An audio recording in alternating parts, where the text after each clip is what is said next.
Good morning. Welcome, everyone. Thanks for joining. Today, we're diving into how content can drive lead generation in your marketing activities. I'm Simon Isaac. I'm the founder of Capsule. I've been working in marketing for over 30 years, before the internet and before digital. And here I am today talking about content and delivering content with purpose. But we're not just talking about attracting attention today. We'll be talking about how you can make flagship content that fits your audience funnel. Now, we'll walk through how to define and understand your audience, choose the right types of content, promote that content effectively, and ultimately convert interest into action. Now, if you do have questions, please pop them in the chat as we go along, and then Bess will cover them off with us in the Q&A at the end. But first, let's have a quick overview of what we're covering today. Now, we'll approach today and today's topic in a similar way to how we work at Capsule, particularly on new projects. Now, we always start by defining our target audience, and we wanted to give you some insight into how we do that ourselves. Then we'll cover how we turn this into a content strategy tailored to the audience that you're trying to reach. After that, we'll move on to format and promotion, answering questions like what types of content will my audience read and where can I promote good content, which will culminate in what we call funnel mapping, where we explore what to deliver at each point in the marketing funnel. We'll close out by talking through how we repurpose content at Capsule and take some questions in the Q&A. So let's get started talking about the state of content marketing right now. Well, content marketing still matters, perhaps more than ever, but the landscape has shifted dramatically, and it constantly shifts as well. Now, we're all competing in an environment of shrinking attention spans, crowded social media feeds, and it's full of micro trends and overflowing inboxes and AI-dominated search results. So content is everywhere, and increasingly it's becoming generic, automated, and pretty much forgettable. Now, that's exactly why better content still cuts through. Clear, purposeful, audience-led content, the kind that genuinely speaks to your customers' needs, is what makes your brand stand out. Now, your content really is the front line of your brand. It's how you build credibility, trust, and relevance, not just once, but at every stage of the marketing funnel. And to do that well, you need to know your audience. If your content doesn't reflect who they are, what they care about, and where they are in the marketing journey, they'll scroll past you and you'll miss the moment entirely. If you don't understand what's keeping your audience up at night, you can't expect your product or service to be the answer for them. That's why we begin every project with deep audience research and what we call pain point modeling. It's how we move beyond guesswork and uncover what actually feels useful and relevant to the people that we're trying to reach. Now, if the goal is to earn attention through value, and I think it always should be, then you need to understand three things: what your audience struggles with, what they need to know when making informed decisions, and where they go for trusted information as well. And when you get that right, content becomes less of a broadcast and more of a conversation. Engagement and conversion will usually follow quite naturally after that. Well, let's take a look at a sample audience persona based on Capsule's own audience, actually, to show you how we bring abstract audiences into focus and make strategy more actionable. You'll see throughout this webinar that I'll be using examples of how we do it at Capsule because we know it works and it works for a lot of our clients. So with audience modeling, this is where we start to bring abstract demographics to life, essentially. We build fictional profiles or personas to help guide strategic planning and also to make sure we're not just creating content for everyone, which is what a lot of marketers tend to do, but we focus on someone specific. Now, we start with a few basics to help us picture the person, their job role, the industry they're in, and a bit of day-to-day context. Then we dig deeper into their needs, worries, and their behaviors. So take Sam, for example, a marketing manager, works in B2B SaaS. She needs to prove return on investment. She needs to stay ahead of trends like artificial intelligence. And she needs to engage with a niche audience. And that's quite common for a lot of our clients. But like many marketers, she's also wondering whether content is really landing with the right people. And if competitors are pulling ahead on thought leadership, then that's another challenge for her too. Now, these insights, they shape how we build campaigns to target people like Sam. Now, if we want to reach her, she's time poor, goal driven, data focused. We might create, for example, targeted LinkedIn posts that speak directly to her concerns, like promote short value packed blog content and use something like this webinar as a what we call lower funnel opportunity, which helps build trust based on our knowledge. Next, we'll explore the kinds of sources we might use to build out a persona like this and how to make sure it's based on real signals as well, not assumptions.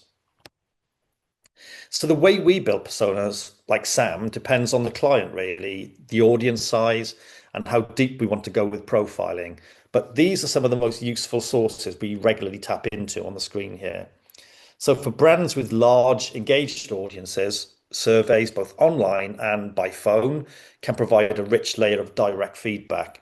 But you don't always need to start from scratch.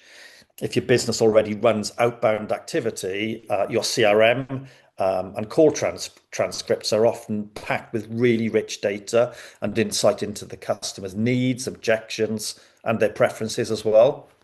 Now, your internal teams, especially sales and customer success, they're another goldmine. Quite often, if you're in a marketing role, traditionally the two never meet in the middle.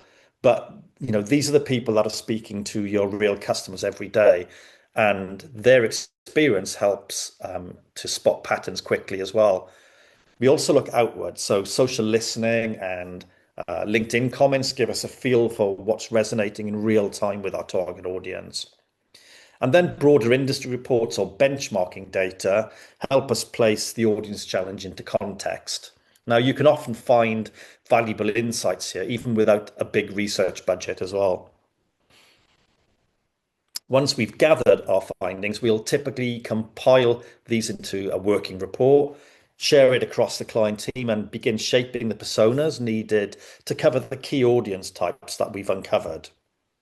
The most important output from this process, I think, is probably clear pain points, the questions, the frustrations, or the blockers that the audience is facing, because every strong content strategy starts by helping to solve these problems. Let's take a look at how we turn these pain points into purposeful content at Capsule. Now, this is where we start turning insight into action, mapping specific audience pain points to the content formats that are most likely to solve them. Take our persona, Sam, the time poor marketing manager, basically. She's not going to sit and read a 2,000 word blog post over her lunch. So we might repurpose that long form content into short form videos or maybe LinkedIn carousel posts that summarize the key takeaways. It's the same value, just delivered in a format that she's more likely to engage with. If she doesn't yet grasp the value proposition of a service or partner like Capsule, we'll need to go a bit deeper. That could mean a webinar or a written case study that will unpack real world use case studies and show how we solve similar problems for other people in her shoes. When return on investment becomes the sticking point, it's time to show the numbers. So benchmarking content, infographics, or perhaps a well structured white paper can actually help communicate impact clearly and in a credible way to the audience. And finally, if Sam is looking for real world validation before she makes contact with us, we might lean into peer-led formats, things like video Q&As, testimonials, or maybe client interviews. These bring a sense of authenticity and trust that pure marketing copy can't always achieve. Sometimes they're hard to get hold of as well, particularly testimonials, but it's worth the effort trying to unpick them with your clients. Now, the goal here is to meet your audience where they are with content that feels made for just for them. And that takes us into the next step, which is understanding when and where to share this content for maximum impact. Now, when it comes to choosing the right content format, context is everything. Now, a CEO doesn't want to wade through a 20-page technical guide, but a product specialist probably will. Now, that's why we look at three core considerations when planning content: time, intent, and role. Now, time is about how much attention your audience is likely to give you. If you're on social or in a crowded inbox, you need quick, digestible formats. Think carousels, short videos, or punchy blog intros. Save the long form content for when someone is already invested in you and has made contact, for example. Intent helps you understand what your audience is looking for based on where they are in the buying journey. At the top of the funnel, it's about sparking interest. Lead with trend-led insights, how-tos, or entertaining takes on industry issues. But further down, your content should be doing more of the heavy lifting, helping someone make a decision. Role is perhaps the most overlooked factor. Execs want to know the outcome of the value. They're looking for clarity, not complexity. But the people doing the research, the marketing leads perhaps, the ops managers, the specialists, they need detail, and your content really has to work for both. Now, all this feeds into how we build strategic content plans. On the next slide, we'll show you a content matrix that helps visualize how format and funnel actually fit together. I know at first glance, it looks like there's quite a lot going on there, but let's start along the top. We've listed different audience profiles. Now, these are the kinds of people that we may want the content to reach now. And then down the side, we've listed common content types. The table shows where each piece of content fits in the funnel, depending on audience. This is something we use readily throughout our work with clients at Capsule. So let's walk through a couple of examples. For us, key audience is a marketing manager, someone who's often tasked with sourcing potential agency partners. They're already engaged and in the market for a solution. So we focus heavily on middle and bottom of funnel content. So that would look like case studies, ROI explainers, and comparison guides that will actually speak directly to their pain points. For you, your key audience might look different. Maybe it's a procurement lead or maybe a service manager. The process is the same. You want to match the content to their mindset and their role in the decision-making process. If you're trying to reach a C-suite exec, the goal might just be to build familiarity.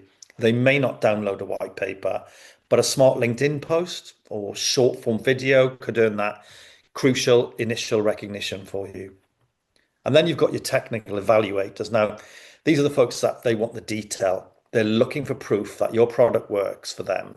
In-depth formats like webinars, case studies, or white papers are ideal for these people. And then finally, everyone's favorite, you've got your finance stakeholders. Now, they often come in towards the end. They're focused on pricing, risk, and ROI. So your content here needs to be directly speaking to those decision drivers, really. So think benchmarking tools, testimonials, or clear cost benefit breakdowns. Now, this matrix helps ensure that you're not creating content in isolation. It's built around your audience, really, and their journey through the marketing funnel. Next, let's talk about how one strong piece of content can work much harder for you with smart distribution. So once you've created a piece of content, whether that's a report, a webinar, or a blog post, the key is not to let it sit in one place and hope people find it. It's like that, people starting a new business, waiting for the phone to ring. It doesn't work. Instead, think about how you can make that content work harder across multiple channels.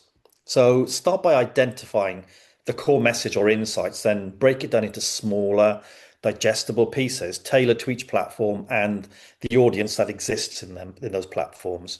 For example, a white paper could be turned into a series of LinkedIn posts, a short explainer video, and a few infographics for Instagram or Facebook. Now, you could also lift key stats for email marketing, maybe repurposing it into a blog optimized for search, for example, or even collaborate with a partner on co-branded content to reach a wider audience. We've done that before, and we're just about to do that with another one of our partners in the AI space. The goal here is to maximize reach without constantly reinventing the wheel, just by being smart about how you slice and share what you've already created. Let's talk about gated content next, because we're often asked about that when we're running campaigns. Now, not every piece of content needs to be gated, but when you do put something in place, make sure it's worth it. Think of it as a value exchange. If someone's handing over their details, what are they going to get in return? It needs to feel genuinely useful. Reserve gating for things like in-depth reports, toolkits, or maybe exclusive insights. If it doesn't feel worth the trade, people will simply bounce. You won't get them on the end of the hook. You can build anticipation by teasing content in advance, maybe using key takeaways or snippets across your blog, social media, or emails. That way, by the time they see the form that you want them to fill in, they're already interested. And when it comes to that form, keep it nice and short. A name and an email address are usually more than enough to start the conversation. As soon as you start putting things in like phone numbers and such, like it becomes too much, and people they really don't want to get those surprise phone calls. So keep it short. But the real magic happens after the download. Don't leave people hanging. Follow up with relevant content or a clear aligned call to action based on what they've engaged with. Now that could be put into your automated email platform, for example. It could be a case study, it could be a dedicated landing page, or just some maybe further tailored content that you've created. But let's look at this strategy and this approach within a funnel. At the top of the funnel, the goal is all about awareness. Now, you're looking to capture attention and build familiarity here. This is where short form content works best. Think bite-sized videos, eye-catching infographics, blog posts, and regular social media activity. It's all about getting on people's radar. As you move into the consideration stage, your goal shifts to education and nurturing interest. Now's the time to get deeper with things like webinars, white papers, maybe detailed guides or comparison sheets. Now, these help the audience weigh up their options and to start to see the true value in you or your product. Finally, at the conversion stage, content should support decision making and help trigger action. Now, that's where assets like case studies, product demos, ROI calculators, maybe testimonials and pricing tools, they all come into play. These give prospects the confidence to say yes to your service or business. So finally, you don't need to overcomplicate a content strategy. What matters most is staying consistent and keeping it simple and making sure you're measuring the right outcomes. Let's quickly recap what we've covered when it comes to content that converts. First, know your audience. If you don't understand who you're talking to, it's impossible to create content that resonates with them. Next, choose the right format. Now, not everything needs to be a long report. Sometimes a short video or a strong visual is all it takes to get people hooked. Then promote with purpose. Great content won't perform if no one sees it. Think carefully about how and where you share it. Make sure it aligns with the funnel as well and meeting your audience where the right message needs to take place and at the right time. And finally, repurpose your content smartly. Don't start from scratch every time. You don't need to. We repurpose our content for different audiences all the time. Get more mileage from what you've already created by tailoring it to different platforms and those audiences as well. So when you approach content with this kind of strategy, you'll not only create more impact, I think you'll do it much more efficiently too. Thanks so much for your time. I hope this sort of gave you a clear, practical framework for approaching content with more purpose and precision. So we'll now move into the Q&A. So if there's a particular part you'd like to explore in more depth, We'll pick up your questions now, so I'll hand over to Bess. We'll be sharing the full recording with you as well as the downloadable white paper that is a lot more comprehensive as well than the webinar. That will give you more info that you can use on a day-to-day basis. Thanks, everyone. So, Bess, do we have some questions? Thank you, Si. Yes, so the first question that we have is what's the most effective type of content for generating higher quality B2B leads? That's a good question. I think going back to the presentation is first of all, understand your audience and how much time has your audience got to digest the content. So if it's somebody who's doing initial research, it might be a C-suite person, for example. They're going to want something that really is going to start to build a bit of familiarity and trust at that point. If it's somebody who's maybe a technical specialist within an organization, they're going to want some more detailed content. But think about where might be in your funnel. And I think if you use a content plan like ours, that helps you get the right content in front of that right person. Anything you would add to that, Freya? Yeah, absolutely. Hi, I'm Freya. I work on content at Capsule, and I would definitely say that you need to, if you're looking for leads specifically, think about how you can get a target audience to the point of giving you their information, really, and how to make that exchange feel trustworthy. As we were saying, being careful about how you get your content is huge, but anyone who cold lands on a page that asks for your details isn't going to be very likely to give those over. So really think about how you nurture the lead before they become a lead, I'd say, is a way to think about it. Thank you. Another question, Bess? So the next question is how would you tailor content for different stages of the B2B buyer journey? That's an interesting one. Freya, do you want to answer that one? Yeah, absolutely. I think I would definitely refer you to the funnel page that we covered just a few slides ago. I think that's a really good guide to, in general, how to approach kind of nurturing leads, although it's a little bit different for everyone, I will admit that. And I think it all starts with creating a great audience persona and then really drilling down and putting yourself in that person's shoes and then consider how, what, when I'm looking for information, am I going to trust? And then what, when I'm looking to make a decision, am I going to trust? And just imagining that person at every stage of the journey, really, and what they're going to be receptive to and trying new things out. Thank you. And I think, people will come in at a different stage in the funnel at some point as well. Somebody may be ready to engage or buy your services quite quickly. And because we use quite scientific personas and we do consider each stage of the funnel, we we have a specific way of reaching out to a target audience. Not going to give everything away, but what we can target a specific audience that's sort of middle of funnel and ready to buy our services essentially. So the funnel really works. I would recommend you use that approach in how you target your content. Next question, Bess. So the final question is how can we align our sales and marketing teams to improve lead conversions? A very good question. I mean, as I said at the start, I've been working in marketing for 30 years, and I think sales and marketing teams often don't meet in the middle.